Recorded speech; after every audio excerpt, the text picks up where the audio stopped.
Humanoid robots have been popping up everywhere lately. They strut, they spar, they bow under perfect lighting like they're accepting an award, and the internet eats it up every single time. But here's the part nobody wants to say out loud. If these robots are really the future, why aren't they doing anything in your actual life? Not in a showroom, not in a choreographed demo. In your messy living room with cables on the floor, dishes in the sink, and someone yelling, "Where did the remote go?" That's the difference between a robot that looks like the future and a robot that is the future. Because once you notice it, you can't unsee it. A huge chunk of the humanoid robot world is built to create a wow moment, not a wow that helped me moment. And that's exactly why Tesla's Optimus has people arguing so hard. Not because it can do a cute move, but because Tesla is clearly aiming at the most boring jobs on Earth, the jobs everyone quietly wants to disappear. And if Tesla actually pulls this off, it won't just be a new gadget. It'll be the first time a humanoid robot stops being a performance and starts being a tool. But before we get there, you have to understand the illusion that's been sold to all of us every year. The humanoid robot clips get cleaner, smoother, more cinematic. A robot walks confidently across a stage, waves at the audience, does a little spin, and the headlines practically write themselves. Human-like movement, the next revolution. Robots are here. The problem is, a lot of these moments don't answer the only question that matters. Can it do the same thing tomorrow? And the day after, without a team of humans standing by? Even tech reporters have pointed out that plenty of humanoid demos are still heavily scripted or even remotely assisted, which makes the robot look more capable than it is in the real world. The Verge, and that's not a small detail, that's the entire game, because if a robot needs perfect conditions to look impressive, it's not a helper, it's a showpiece. And the scary part is, the world rewards showpieces. A flashy demo gets funding. A viral clip gets headlines. A robot doing a boring, repetitive task for hours in an ugly warehouse that barely gets a like. But guess which one actually moves society forward? That's where Tesla's approach feels different. Tesla doesn't seem obsessed with making Optimus look like a person in a spotlight. Tesla is obsessed with making it useful in the background. And the second you look at how Tesla tests Optimus, you start to see why Tesla didn't start by throwing Optimus onto a runway. They started by putting it around manufacturing. There have been widely shared clips and write-ups around Optimus doing basic factory work like handling and sorting. Items such as battery cells. Teslarati +1, it's not glamorous. That's the point. Factories are the harsh reality zone. Repetition exposes weakness.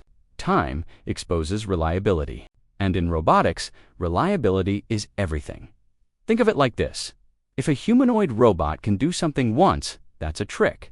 If it can do it 10,000 times, that's a product. Tesla's whole vibe is build it, iterate fast, throw it into a real environment, then make it less terrible. They did this with cars. They're trying to do it with robots. And whether you love Tesla or can't stand them, you can't ignore the strategy. Don't chase applause first, chase usefulness first. But factories are still controlled, compared to the real monster arena, because the real monster arena is your home. A house is chaos wearing pajamas. Furniture gets moved. New objects appear. Lighting changes every hour. Pets do unpredictable things. Kids leave traps on the floor like it's a game. A robot can't just follow a clean script. It has to understand and adapt. And that's why the humanoid part isn't the main challenge. The main challenge is hands. Everyone loves to talk about robots walking. Walking is hard, sure. But walking is only step one. The moment you ask a robot to pick up a wet towel without dropping it, open a cabinet without slamming it, or grip something fragile without crushing it, that's where most wow demos start to fall apart. And that's why Optimus getting better hands is such a big deal. Multiple reports have said Tesla upgraded Optimus hand design toward 22 degrees of freedom for Gen 3, compared to earlier versions being described at around 11. Tesla, RATI +2, Cyber News +2, you don't have to be an engineer to understand what that means. More degrees of freedom equals more ways the hand can move, angle, pinch, twist, and adjust. In other words, more chances it can do real work without looking like a claw machine. And the moment you have hands that can actually manipulate the world, The first real job becomes obvious, not martial arts, not dancing, cleaning. People underestimate cleaning because it sounds simple. Just vacuum, just mop. But cleaning is a brutal test for robots because it forces them to deal with the real world exactly as it is. Different surfaces, different textures, tight spaces, fragile objects.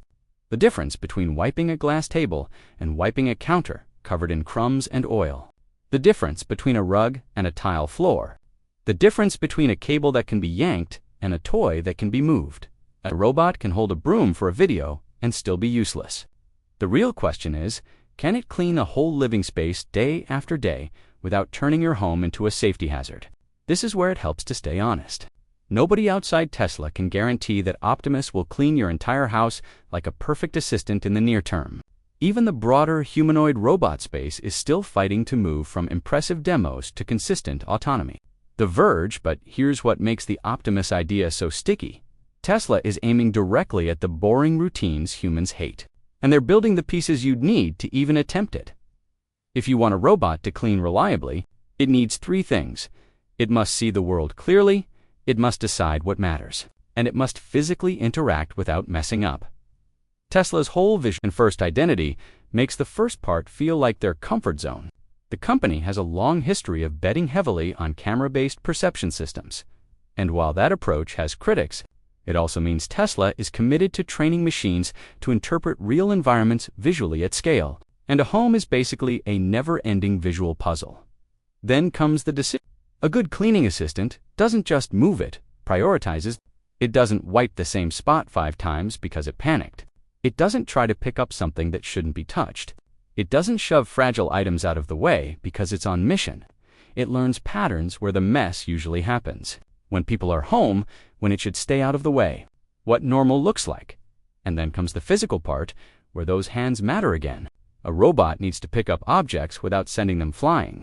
It needs to apply enough pressure to scrub without scratching. It needs to open and close things without slamming. It needs to handle wet objects without slipping. Cleaning isn't one skill. It's hundreds of tiny skills chained together. And here's the twist. People obsess over walking speed like it's a flex. But in a home, smooth, controlled movement is the real flex. Early spec targets, repeated across sources, often cite Optimus aiming for around 5 miles per hour top speed. But speed inside a home would likely be limited for safety and precision. Standard bots +1. What matters is not can it sprint, what matters is can it move for hours without knocking into furniture. And can it stop instantly when something unpredictable happens? If a humanoid robot can do chores without drama, that's not just convenience. That's time stolen back. But cleaning is still the warm-up, because the job that exposes everything a robot can't do is cooking. Cooking is where robots get exposed, because cooking is a living process. Heat changes things. Timing matters. Ingredients vary. You can't just repeat the same motion forever and call it a day. You need constant micro-adjustments, and you need safety. A robot that cooks has to recognize objects quickly, even when they look different than yesterday. It has to grip tools in multiple ways. It has to handle fragile items. It has 2 open containers, pour without spilling, stir without launching food across the kitchen, and stop instantly if something goes wrong. And the world is built for human hands. Every handle, every knob, every jar lid, every kitchen tool assumes you have the dexterity of a human. That's why the hand problem is the gatekeeper. Without good hands, a cooking robot stays a fantasy. Now here's where we need to separate what's confirmed from what's hype. Tesla has talked big about Optimus being a general-purpose assistant, and there's a lot of online buzz about future household tasks. But in the real world, a robot that cooks safely and consistently is still one of the hardest. Goals in consumer robotics, so the smarter way to look at it is like this. If Optimus becomes good enough to handle parts of kitchen work basic fetching, simple prep steps, tidy up routines, that alone is a massive shift, because it means the robot is interacting with the most human-designed environment on Earth.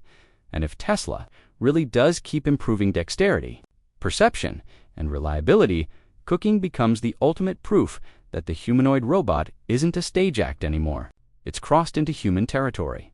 But even that isn't the reason the internet is. Truly obsessed, the reason people are obsessed is the idea that this thing won't just save you time, it could make you money. This is where the conversation turns from cool assistant to economic weapon. Because once you imagine a robot that can work for hours, repeat tasks, and function in human spaces, people instantly jump to the same thought. What if I rent it out? What if it takes shifts? What if it handles boring work so a business can run cheaper? Analysts have already been floating big numbers around the value of humanoid labor. For example, Morgan Stanley commentary reported by media has described a scenario where a humanoid robot working at a low effective hourly cost could replace higher-cost human labor, producing a modeled net present value estimate on the order of $200,000 per robot. But again, that's an assumption-driven analysis, not a guaranteed outcome. Investing.com +1 still. The reason these estimates spread is because the logic is simple. Labor is expensive. Labor is scarce in some regions.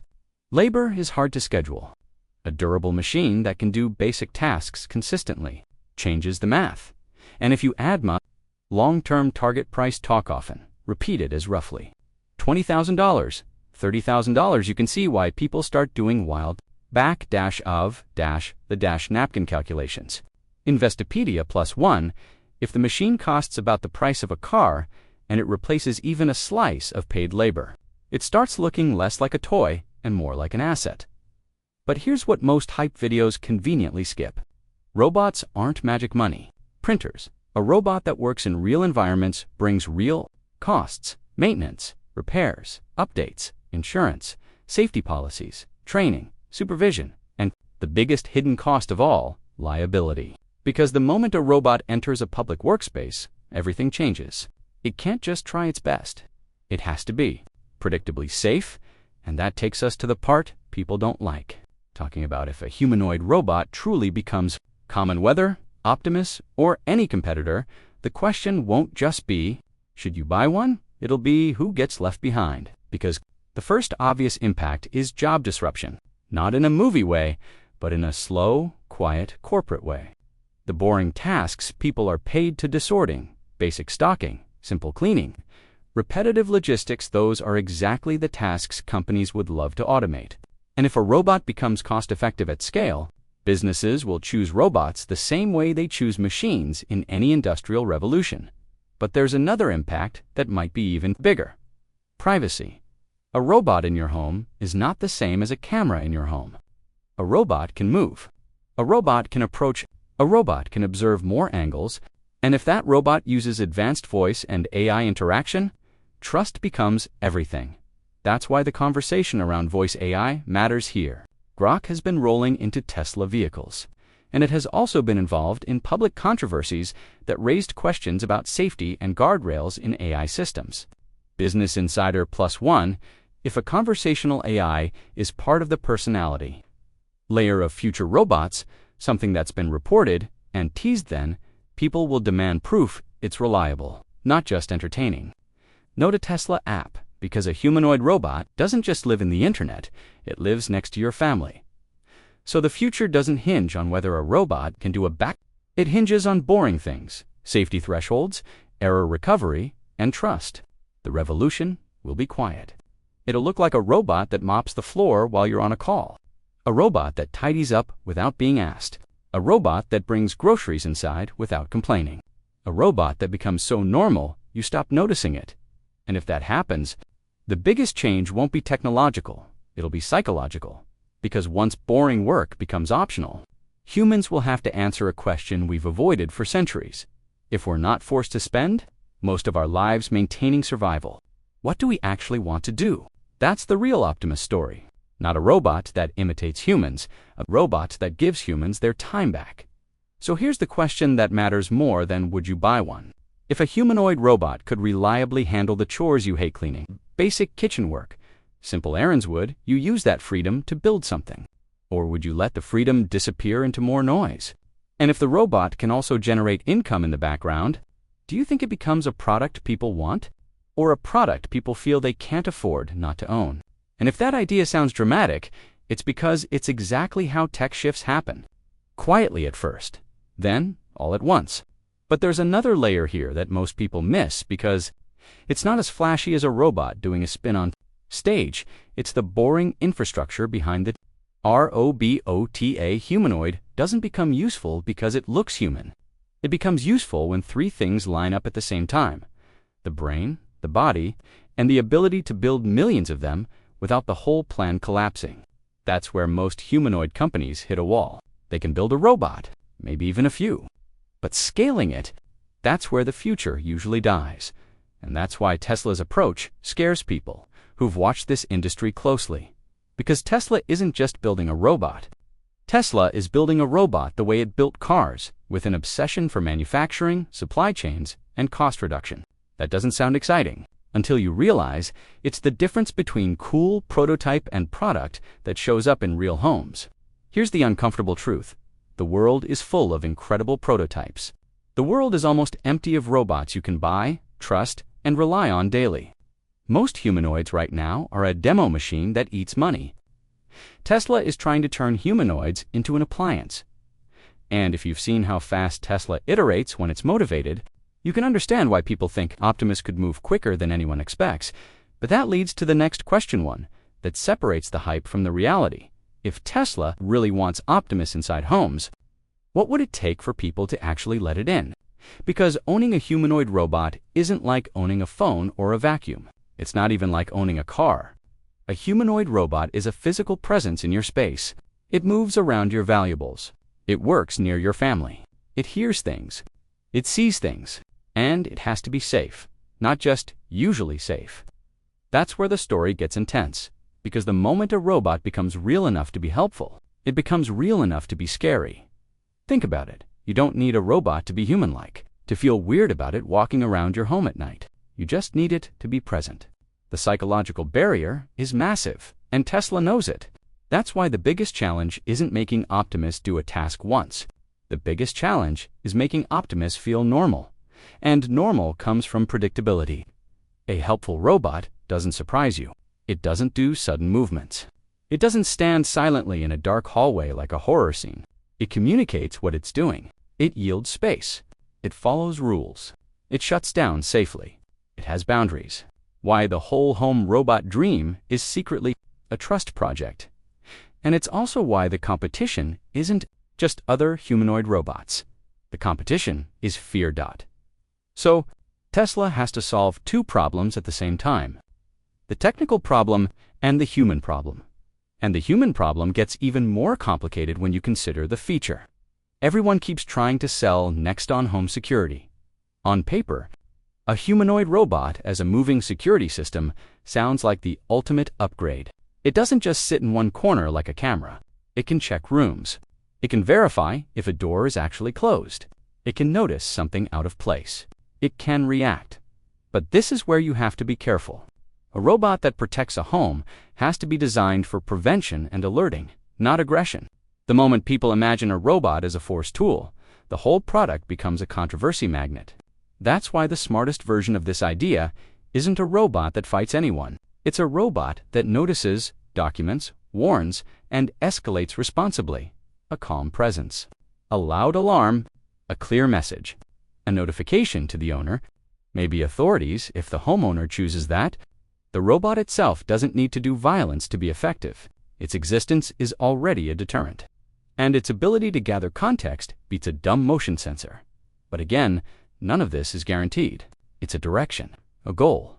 And it only works if the robot is reliable enough to not become the source of the problem. And that brings us to the part that makes Optimus different from most humanoid hype. Tesla keeps aiming at the tasks people actually care about, even when they're messy and unglamorous. Which is why we need to talk about the one thing that decides whether a humanoid robot becomes common or stays a rich person toy price. Because if Optimus costs like a luxury car, it's a novelty. If it costs like a used car, it becomes tempting. If it costs like a mid-range appliance, it becomes inevitable.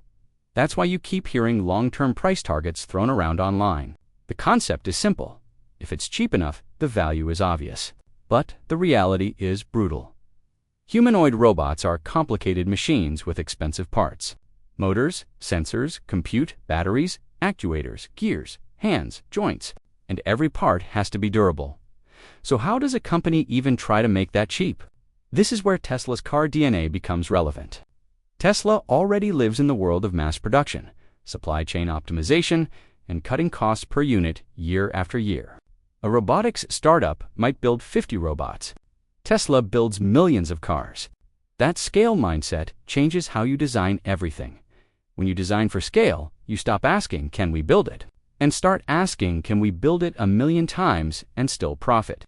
That's why the Optimus story is not just a robotics story, it's a manufacturing story. And if Tesla gets the manufacturing equation right, that's when the income angle becomes more